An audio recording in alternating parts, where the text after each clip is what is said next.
Greetings, my name is Virgil Knedlik. I am a CPA in Renton, Washington, and I would like to welcome you to this tax newsletter video. The tax year 2011 is almost here, and the world of taxes have changed again. Welcome to the January 2011 tax newsletter. What are some of the changes that we will see come into effect as of January 1st? All businesses will need to use the electronic funds transfer system with the IRS to pay their payroll taxes and their corporate income taxes. Banks will no longer be accepting the 8109 coupons. We tax preparers are now required to e-file all tax returns unless the taxpayers elect out of e-filing. Minimum wage in the state of Washington will increase from $8.55 to $8.67. Mileage expense for automobiles will be 51 cents for business, 19 cents for medical, and 14 cents for charitable contributions. However, the major items that we will discuss today is the new tax law that the President signed this month. Yes, President Obama signed a 2-year extension of the Bush-era tax cuts, payroll tax relief, and estate tax compromise.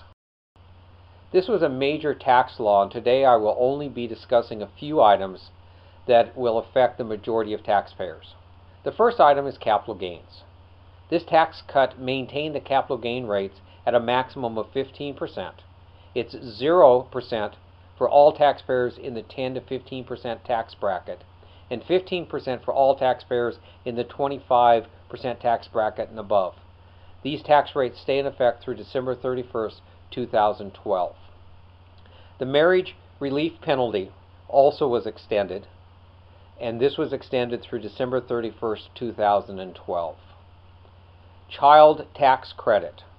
The 2010 Tax Act extended the $1,000 child tax credit through December 31st, 2012. Without the extension, the child tax credit would have reduced to $500 per child. And then there were some individual tax extenders. The most important to us in the state of Washington is that sales tax is still deductible. Without this act, sales tax would not have been deductible at all. There's also the higher education tax deduction, which was extended, and the teacher's classroom expense deduction.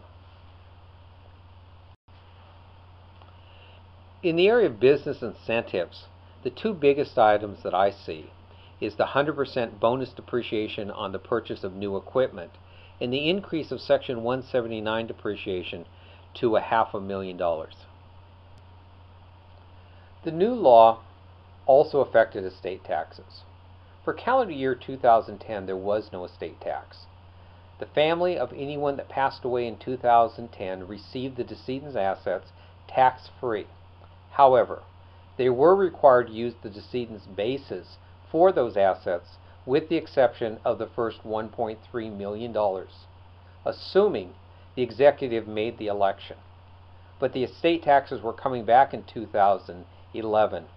The upper tax rate was going to be 45%, and the exclusion was going to be $3.5 million. Under the new tax law, the maximum tax rate is 35%, and the exclusion is now $5 million of assets, and the assets are valued at fair market value on the date of death. The executive of an estate where the taxpayer died in the year of 2010 may elect to be covered either under the old law that was in effect for 2010 or under the new law. The final item that I will be talking about today is the payroll tax holiday. For the year 2011, the Social Security rate for wage earners will decrease from 6.2% to 4.2% on all wages up to $106,800. The Medicare tax of 1.45% does not change. This means that for each $10,000 of wages, your withholding tax will decrease by $200. If your wages for 2011 is $65,000, instead of paying $4,030 in Social Security tax, you will only pay $2,730, or your take-home pay will increase by $1,300. For self-employed individuals, Schedule C filers, their self-employment tax will decrease from 15.3% to 13.3%.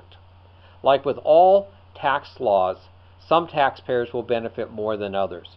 But it appears that with this new tax law, there is something for almost everyone.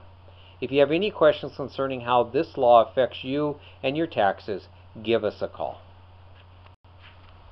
This brings us to the end of this tax newsletter video.